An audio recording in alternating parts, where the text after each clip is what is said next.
Hello everyone, आज हम discuss करेंगे the concept of opportunity cost. ठीक है ना। आज हम डिस्कस करेंगे the concept of opportunity cost. और ये जो अपॉर्चुनिटी कॉस्ट का कंसेप्ट है पूरे इकोनॉमिक्स में एक बहुत ही इंपॉर्टेंट रोल प्ले करता है। इकोनॉमिक्स तो क्या, हमारी डे टू डे लाइफ में भी इसका एक बहुत ही इंपॉर्टेंट रोल है। ठीक है ना। तो आज हम अपॉर्चुनिटी कॉस्ट का मीनिंग एंड इसके एग्जाम्पल पे चर्चा करेंगे। आई बात समझ में? तो चलिए शुरू करते हैं। अपॉर्चुनिटी मीन्स मौका और कॉस्ट मीन्स खर्चा, मौके का खर्चा। अब अगर मैं गांवलीय भाषा में बात करूं, अगर आपको अपॉर्चुनिटी कॉस्ट समझाऊं तो इसका मतलब होता है कि कुछ पाने के लिए कुछ खोना पड़ता है। बोलो प्रवीण, हाँ कि ना? कुछ पाने के लिए कुछ खोना पड़ता है। तो पाने के लिए जो हमने खोया, पाने का अपॉर्चुनिटी कॉस्ट वही है जो हमने खोया। ओह माय गॉड सर, आप ये क्या पढ़ा रहे हैं सर? हमें समझ में नहीं आया, ऐसा लग रहा है ना? ठीक है ना। मैं फिर से एक बार बोल रहा हूँ, कुछ पाने के लिए कुछ खोना पड़ता है। आप लोग को पहली जैसा लगा होगा, मैं जो भी बोला ना वो आपको पहली जैसा लगा होगा। तो चलिए इसको क्लियर करते हैं। कुछ पाने के लिए कुछ खोना पड़ता है। ठीक है। तो पाने के लिए हमने खोया, कि नहीं? तो पाने के लिए जो हमने खोया, पाने का अपॉर्चुनिटी कॉस्ट वही है जो हमने खोया। मजा आ रहा है? अली भाई, समझ में आ रहा है? अब आप बोलेंगे सर ये हुआ क्या? सर ये फंडा हुआ क्या? सारे बच्चे हंस रहे हैं। देखो ऐसा लग रहा है कि सर आज पहली मतलब मजाक करने के मूड में है। मजाक कर रही, मैं सच में पढ़ा रहा हूँ, मैं पढ़ा ही रहा हूँ, मैं ऐसे ही पढ़ाता हूँ। ठीक है ना। तो चलिए देखते हैं अपॉर्चुनिटी कॉस्ट की क्या पाया और क्या खोया, हम इसको समझते हैं। सपोज राम बोल के एक बंदा है जो 3 PM से लेकर 3 PM टू 5 PM या तो वो स्टडी कर सकता है या फिर वो क्रिकेट खेल सकता है। या तो वो स्टडी कर सकता है या फिर वो क्रिकेट खेल सकता है। आई बात समझ में आ रही है? 3 बजे से लेकर 5 बजे तक राम या तो क्रिकेट खेल सकता है या फिर स्टडी कर सकता है। मान लीजिए राम क्या करता है, क्रिकेट खेलेगा। राम क्या करेगा? क्रिकेट खेलेगा। राम अगर क्रिकेट खेलता है दैट मींस व्हाट? वो 2 घंटा पढ़ने का मौका गवा दिया कि नहीं गवा दिया? राम अगर 2 घंटे क्रिकेट खेलता है दैट मींस क्या? वो अब 2 घंटा पढ़ पाएगा क्या 3 से 5? नहीं ना, 3 से 5 वो पढ़ नहीं पाएगा। दैट मींस क्या? उसने क्या पाया? क्रिकेट। क्या खोया? स्टडी। तो पाने के लिए क्या खोया? स्टडी। दैट मींस पाने का अपॉर्चुनिटी कॉस्ट क्या है कि आपने 2 घंटे स्टडी करने का मौका गवा दिया। That is your opportunity cost. कुछ पाने के लिए जो हमने खोया, पाने का मौका का कॉस्ट मींस अपॉर्चुनिटी कॉस्ट वही है जो हमने खो दिया। मीन्स एक बार फिर से बोल रहा हूं, 3 से 5 अगर राम या तो पढ़ाई कर सकता है या फिर क्रिकेट खेल सकता है। तो अगर वो क्रिकेट खेलता है दैट मीन्स क्या कि क्रिकेट खेलने के चक्कर में उसने 2 घंटे का स्टडी गंवा दिया, मिस कर दिया, लूज कर दिया अपॉर्चुनिटी। आई बात समझ में? अपॉर्चुनिटी वो लॉस्ट हो गई, वही हो गया उनका अपॉर्चुनिटी कॉस्ट। आई बात समझ में? तो चलिए ये था आपका अपॉर्चुनिटी कॉस्ट का मीनिंग। तो मैं आपको इसका डेफिनेशन भी दे रहा हूं कि opportunity cost is the cost of next best alternative foregone.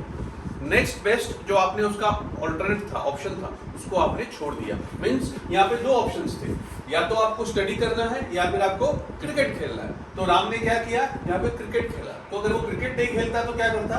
Study करता। तो जो ऑप्शन राम ने सेलेक्ट किया उसका अपॉर्चुनिटी कॉस्ट हो गया स्टडी, जो वो नहीं कर पाया।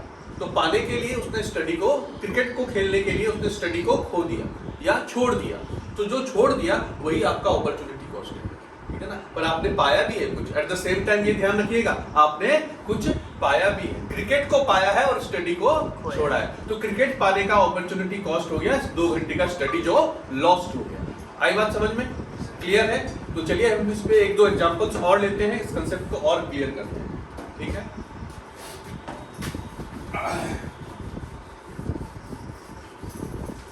अब अली साहब है हमारे, ठीक है ना। अली साहब को, हमारे अली साहब, इनको 3 जगह से जॉब का ऑफर आया, ठीक है ना, 3 जगह से। पहला एक्सिस बैंक,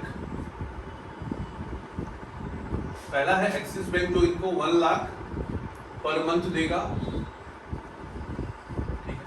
दूसरा है पंजाब नेशनल बैंक जो इनको 85,000 देगा, सारे पर मंथ है, ठीक है। तो तीसरा है मान लीजिए एसबीआई जो इनको 90,000 पर मंथ देगा,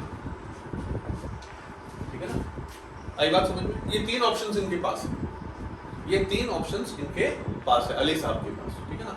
तो अली पहले वाले में अली को कितना मिल रहा है? 1 लाख, दूसरी बैंक कितनी दे रही है? 85, तीसरी वाली 90,000। अब आप बताइए कि अली साहब कौन सा जॉब सेलेक्ट करेंगे? ये 3 ऑफर्स उनके पास अवेलेबल है, कौन सा सेलेक्ट करेंगे? Axis bank. एक्सिस बैंक का 1 लाख रुपया, बिल्कुल सही, ठीक है ना। आप लोग का जवाब सही है, ठीक है। पर अब आपके सामने एक अपॉर्चुनिटी कॉस्ट अराइज हुआ कि नहीं हुआ? अराइज हुआ कि नहीं हुआ? क्या कि आपके पास पंजाब नेशनल बैंक है जो 85 दे रहा है और एसबीआई है 90 दे रहा है, ठीक है। अब आप मुझे बताइए इस पर्टिकुलर केस में मिस्टर अली का अपॉर्चुनिटी कॉस्ट कितना होगा? चलिए आप लोग का टास्क है, बताइए। 90, एक बंदा 90 बोल रहा है, तुम क्या बोल रहे हो? 90, कंकन, प्रवीण, दोनों ही तो होना चाहिए ना। अच्छा दोनों ही होने चाहिए, अच्छा दोनों ही तो उसके पास ऑप्शंस है ना। अच्छा दोनों ऑप्शन उसके पास है, अच्छा। options है। हमारी कृतिका ने बोला कि दोनों ही ऑप्शन होने चाहिए और दीक्षा क्या बोल रही है? दोनों को जोड़ देना चाहिए। हाँ ठीक है, अच्छा। अब मैं बता रहा हूँ आपका आंसर, मैंने सभी बच्चों का आंसर लिया है यहाँ पे, और भी बच्चों का बहुत अलग अलग आंसर है, हाँ।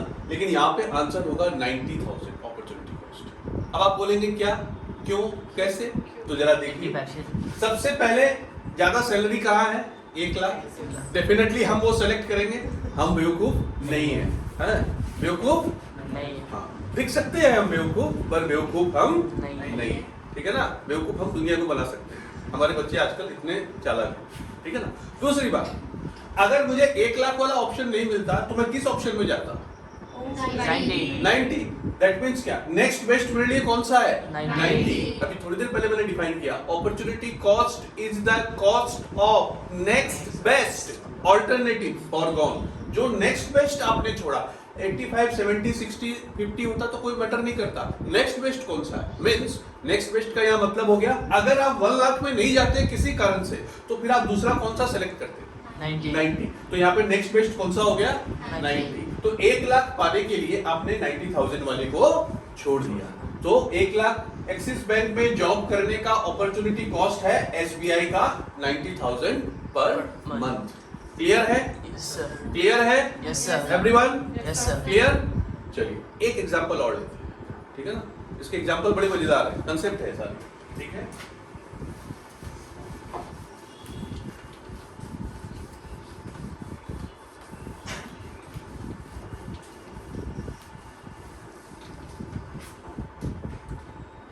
चलिए मान लेते हैं ये एक पीस ऑफ लैंड है, क्या है?